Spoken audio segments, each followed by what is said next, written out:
This is the coming revolution in higher consciousness. Listen now to Elizabeth Clare Prophet, educator, author, and authority on the most exciting story of our time, the coming revolution in higher consciousness.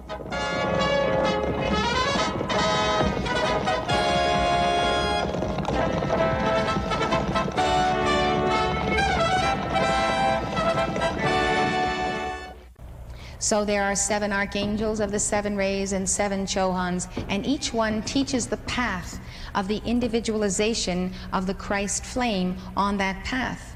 The blue ray, which corresponds to the blue chakra, for instance, is the power of God, and it manifests in government, in the economy, in order, in organization, and it is the presence of the will of God and of the Father.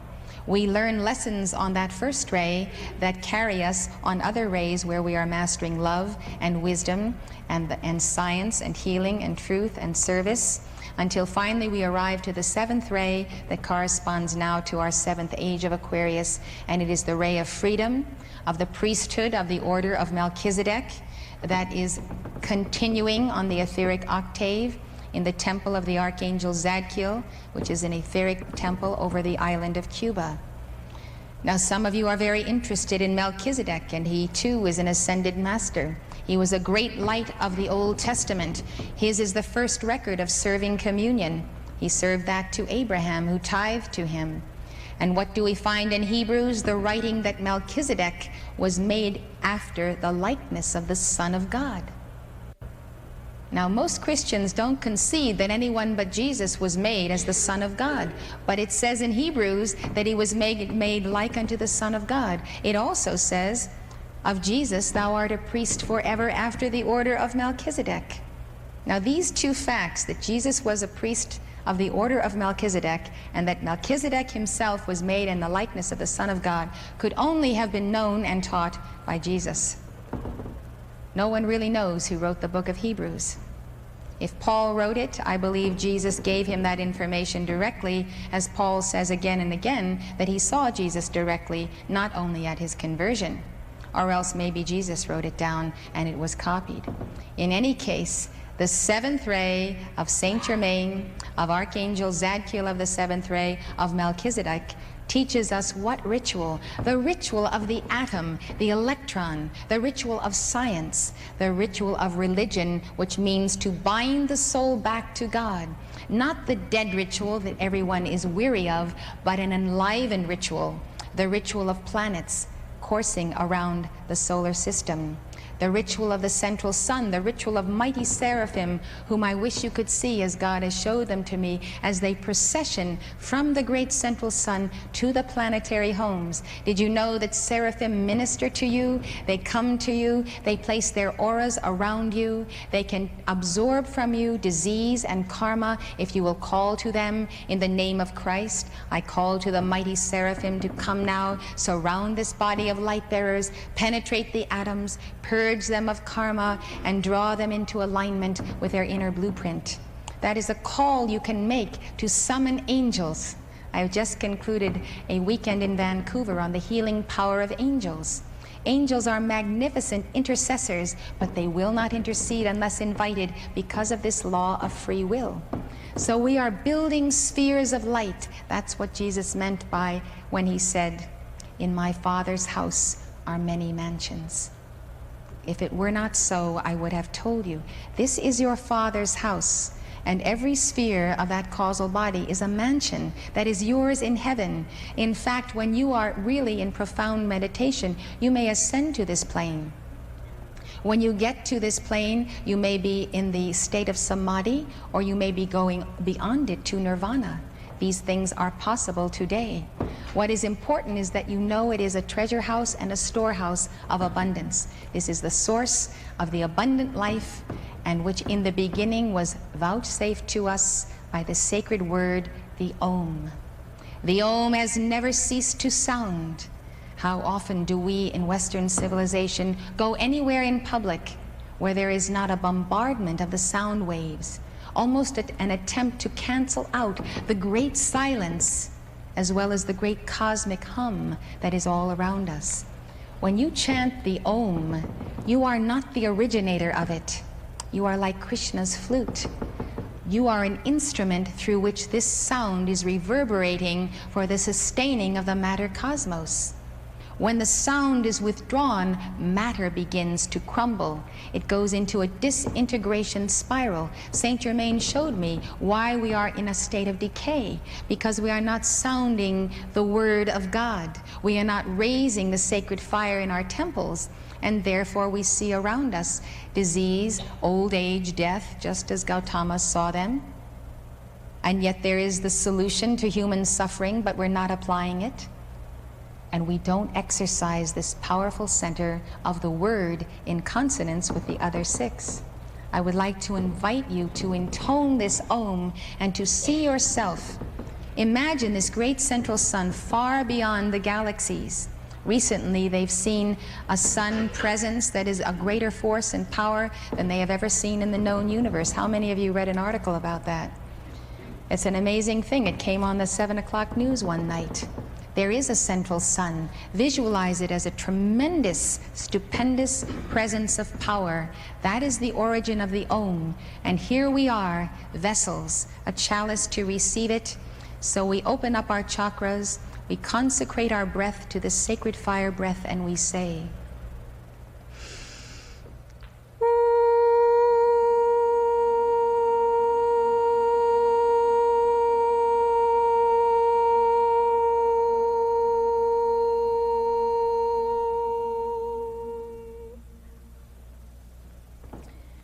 the sounding of the Om is the beginning of the word, without which was not anything made that was made.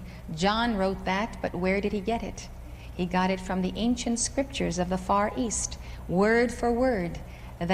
Those opening verses of the book of John come out of the ancient Hindu scriptures. In the beginning was the Word, and the Word, without the Word, was not anything made that was made. So in the beginning, you, the Word, has created this manifestation. If we're going to take command of this planet, we have to do it by the Word, and the Word incarnate. The Word incarnate in Jesus Christ is intended to be the Word incarnate in you. Wherever I go, people ask me, where is the avatar? Is he this teacher or that teacher? Is a divine man-child going to be born? We're missing the point. This is the universal age when Christ is born in all of us. The great exemplar Jesus, the great luminaries of the Far East and the West of all ages have set an example, and this seventh age, the key to it is that you and I are intended to embody this Christ. For this statement, remember, Jesus Christ was crucified, making himself equal to God by declaring himself to be the Son of God, and he rebuked them and he said, didn't Moses say to all of you, ye are gods? And if I say, I am the Son of God, why do you say that I blaspheme? Moses told the children of Israel that they were God in manifestation. Jesus came to show the light of the sun. This is a tremendous heritage, but we're not using it. We have been convinced by an overlay of condemnation that we're imperfect, that we're sinners, that we don't have enough attainment, or somehow we're not good enough because we did this little terrible thing and that little terrible thing, and somehow we could not possibly conceive of ourselves as the one who is sent to deliver that light. You are sent. You are the ones sent to the one you love most, to your families, to your children, to your city, to your nation, your planet, your solar system, and your universe. You. Don't look around you for the avatar. Look to the face of the Lord Christ and invoke his presence in your temple. You are in the process now of giving birth to the divine man-child as the Alpha of the Spirit and the Omega of matter. The Father, Mother, God meet in this wonderful heart chakra and give birth to that Christ consciousness. This is what has been taken from us as a nation, as a Western civilization. And it is a crime, because we are on the verge of such a stupendous victory. We could move into a golden age today if we would take the eternal truth and apply it. And you don't have to take all day to apply it. You can give decrees, You can be in a right spirit, and you can go out and master yourself and be in any field of human endeavor that is constructive and be fulfilling the path of Christhood, balancing your karma and watching how God fills you with a greater and greater power. This is a painting of the ascended Master, Jesus Christ, your dearest friend and brother, who cried out because he said, "He that seeth me does not understand that he seeth me not by the Father who sent me. It is the one who sent me. His are the words that I speak. I speak not of myself." Saint Germain, I would like to tell you about his embodiments so you can see what he has played in our lives. 70,000 years ago, there was a golden age civilization where the Sahara Desert now is. Saint Germain was a ruler of that civilization.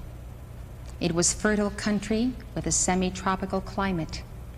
It extended the entire width of Africa on the east until it reached the Himalayan mountains. The majority of the people retained full conscious use of the wisdom and power of God as his sons. They knew they were extensions of the great central sun. It was indeed a golden age. Because there have been golden ages on this planet, we long and yearn for the golden age. We have the experience and the memory.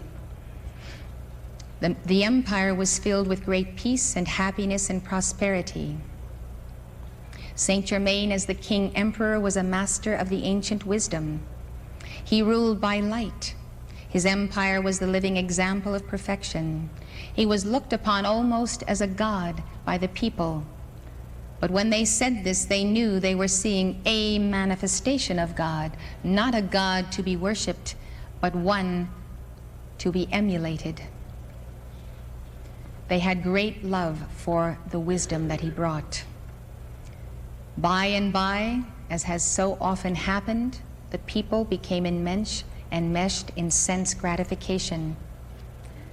The king was instructed by the Ancient of Days, the same one that Daniel knew, to give a banquet and announce his decision to withdraw. The banquet was held in the capital city of the sun. Saint Germain was accompanied by his children, and after a meal which had been entirely precipitated, a cosmic master spoke out of the great silence. He brought the warning of a crisis to come. He announced the withdrawal of the king and his children. He rebuked the people for their ingratitude and their neglect of their great God source. He reminded them of the command to obey the law of the one, love. And he gave them the following prophecy of their own karma. He said, "A visiting prince approaches your borders. He will enter this city seeking the daughter of your king. You will come under the rule of this prince, but the recognition of your mistake will be futile. Nothing can avail, for the royal family will be drawn into the protection and care of those whose power and authority are of God, and against whom no human desire can ever prevail. These are the great ascended masters of light from the golden etheric city over this land. Here your ruler and his beloved children will abide for a cycle of time." The king and his children withdrew 7 days later to the golden etheric city of light. The visiting prince arrived the next day and took over without opposition. In 2,000 years, the land became barren, and there followed a great cataclysm.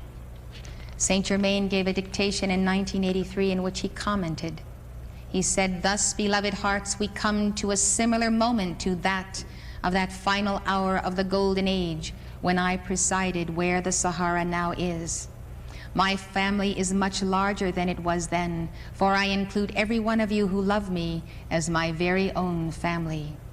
In that hour, our family was taken to the golden etheric city of life, of light. In this hour, we have summoned you to a higher place in the mountains of the north." Saint Germain has called us, and what we have to understand is that the Ascended Masters have set aside that Royal Teton Ranch for those who would come apart and build again a Golden Age civilization. But what is more important, the entire continent of North America is the place of the reincarnation of those who lived in that civilization. Many of us who gather here, who are interested in truth and a path of light, are so interested because we remember the path. We are what are called old souls. We have lived through Lemuria and Atlantis. We have seen it happen again and again. And a certain part of us knows that we can fulfill this, and another part of us senses the urgency because we have seen the consequences of neglect. And another part of us is truly sorrowful that we may have in any way contributed to the decline of past golden ages by not being where we should be in consciousness, by going after these visiting princes, those who come drawing us here and drawing us there with their vibrations that glitter, that have glamour, that have promise, always promising us something, but not having to pay the full price for initiation, which is the balance of karma. It's like being offered the fruit of the tree of the knowledge of good and evil by the fallen angel in the garden, the false teacher and the false guru who comes and says, you don't have to pass your tests, balance your karma, and submit to the cosmic Christ in the person of Maitreya in order to eat of this fruit, this initiation of your chakras. Here, I'll give it to you, and you'll suddenly become as wise as we who are the serpents. Serpent is a name for a band of fallen angels. They were men and women like you and me, these tempters who took us away from a path that is not easy, but it is joyous. It is not easy to go up the mountain and go against the mainstream of civilization, but every step we gain and master is worth the effort because it gives to us a new ability to be an instrument of light and to see that light transferred, and to see others healed, uplifted, drawn back to their God source, because we have decided that there's nothing more important happening on earth than us getting to the place where we can do something for the many, many people who need that light. So Saint Germain tells us that we are these light bearers come again. It has taken us 70,000 years to reach a place where we could have the opportunity. His sponsorship in the founding of this nation, his sponsorship of our Constitution, of the drawing together of the reincarnated souls of the 12 tribes of Israel, and many other light bearers from the mystery schools. America is our alchemy. It is our gift and our opportunity. Once again, false gurus in the economy and in government have taken the nation hither and thither apart from the essential flame of individualism that Saint Germain endowed us from in the beginning. America is the last hope of the light bearers and the ascended masters because it is the freest nation and the most abundant nation and the place where we can still perform this alchemical experiment of freedom. Saint Germain was a high priest on the continent of Atlantis. And at that time, he served in the retreat of Archangel Zadkiel, where Cuba now is, and which is today in the etheric plane over the Caribbean. And that is the retreat where both Jesus and Saint Germain received the initiations of being a high priest in the order of Melchizedek. I was shown the Akashic record of Jesus receiving from the Archangel that initiation.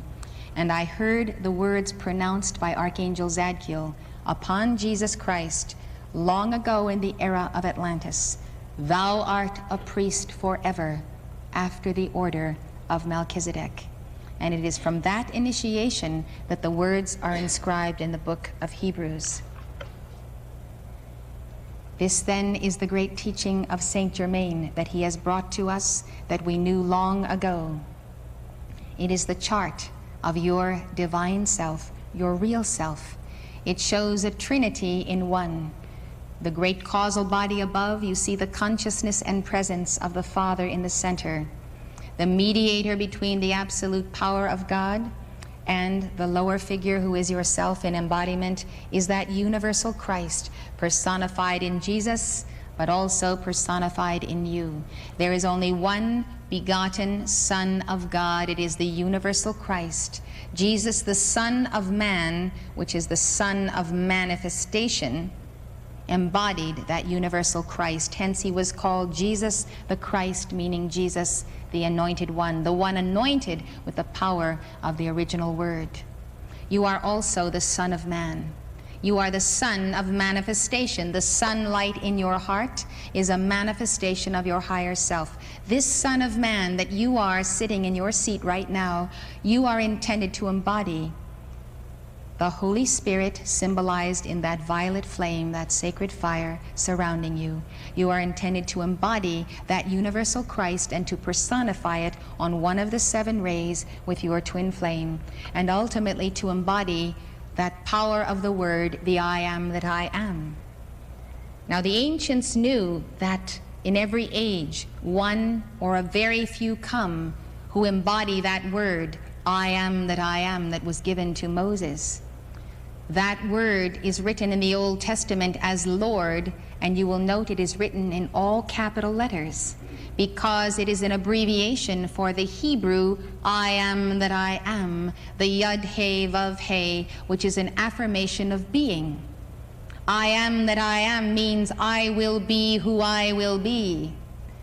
That's what God said to Moses. Don't try to identify me. Don't try to put me in a matrix or a doctrine or an orthodoxy. You will see me in the outworking of events. And how do your friends know you? They know you by your actions. So what are we saying? We are saying that the word Lord, when applied to the great light of Jesus, was the acknowledgement that he did embody that word from the beginning, I am that I am, or the sacred Om. And that is why they said to him, art thou he that should come, or look we for another? Are you the one that has mastered this trinity of life, embodying the fullness of the Father, the Son, and the Holy Spirit, and therefore the one whom we may call Lord? Now the New Testament does not cap Lord when referring to Jesus, but it should be capped, because lowercase it only means master. Jesus was more than a human master. He was the embodiment of the Word. What has been lost to us is that this is not exclusive to Jesus. That was the mystery teaching. That was a secret doctrine given to the inner circle of initiates. But it is 2,000 years later, and in Aquarius, it is the teaching of the Lord our righteousness, which is the universal Christ. And Jeremiah said that Lord our righteousness would come to all of us, and we would all know the Lord from the least unto the greatest. Now, in terms of that great word that comes forth, we have the gift of the luminaries of the East. These are the signs of the coming of your soul. Instead of thinking that an image of Gautama Buddha is somehow a pagan figure, look at him as a brother.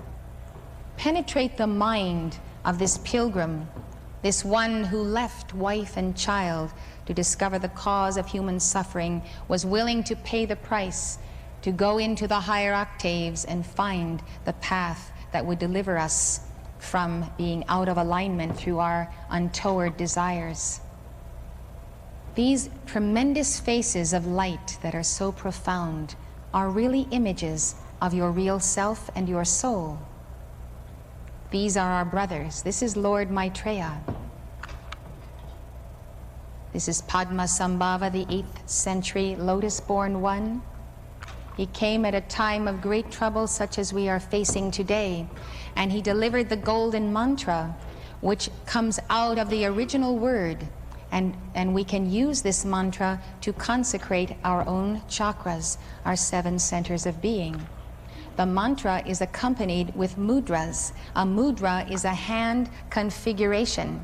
Your hands release the light of the Son of God, just as do your chakras. The hands are secondary chakras, or secret ray chakras. This folding of the hands in prayer is a consecration of ourselves to the 3 bodies of man. The Dharmakaya, the Nirmanakaya, and the Sambhogakaya, relating to the same three bodies I just showed you as the revelation of Saint Germain. This is a teaching of Buddhism, the celebration of the Trinity embodied in this temple. Now that particular hand mudra is accompanied by the mantra that you will find on page 3. It is number 2. And this is the consecration of our chakras for the alchemical experiment, for the practicing of the 9 steps to precipitation. How do we precipitate or draw forth out of the universal light? Only through our temple. That's all we have. We have a temple and we have 7 chakras. And that is God's gift to us. So we want to consecrate this temple now, no longer simply to be used for mundane things, but to bring forth the universal light for the blessing of life, especially for healing, especially for balancing and alleviating world karma. This is the age when not one man, but all of us is bearing world karma.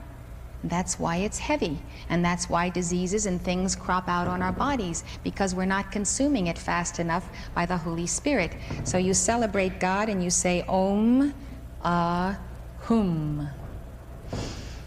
Om Ahum. What you are saying is I am that I am. That great teaching of Hermes Trismegistus, as above, so below.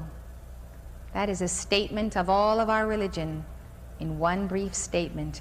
As above, so below.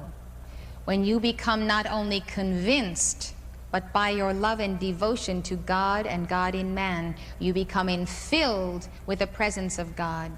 You will prove that here below you are exactly as you are above. This may be a temporal, ephemeral, transient body, but it is made of spirit and light as well as matter. And it is intended to be so filled with light as to be transfigured just as Jesus was. That is an initiation leading to your reunion with God. It must come to you. It is yours to claim and work for. So we dedicate this body to be the temple of the Trinity. Jesus said, "Whoever loves me and keeps my commandment, the Father and the Son will take up their abode in him." The mighty I Am Presence, the Father and the Son, are destined to live in this body. But if they should descend in you right now, you might not survive the light. As when those who take the Mahasamadhi have so much light in them that it blows the fuse. They can no longer be in a physical form. Saint Germain teaches us the alchemy to expand the light in the nucleus of every cell and atom, to make it a sun center, to have the union of the sun behind the sun, the spiritual sun, with the physical components of the nucleus. And the reason there is so much power released in the fission of the atom, the nuclear fission, is because we are releasing spiritual energy as well as material energy. And it is a violation because it is not done through the priesthood of Melchizedek, who are scientists as well as devotees of God of mastery. So we don't have the control over the forces we are unleashing. And Jesus prophesied this, and he said, "The kingdom of heaven suffereth violence, and the violent take it by force." And nuclear reactors are taking the nucleus of the atom that contains the light of God, and they are taking it by force without giving obeisance to the light, without keeping the commandments of God, and this is what has caused the sinking of Atlantis. We must beware, and we must challenge this. It is a very important part of our mission. But first, before you take up that mission, you must consecrate your life as that living temple of God. Alchemy is a science of God. There is no other source but God for abundance. You may get it in success and becoming a master of the stock market. It's short-lived, because the prosperity you want is the divine grace. There is nothing greater to be sought after than the grace of God.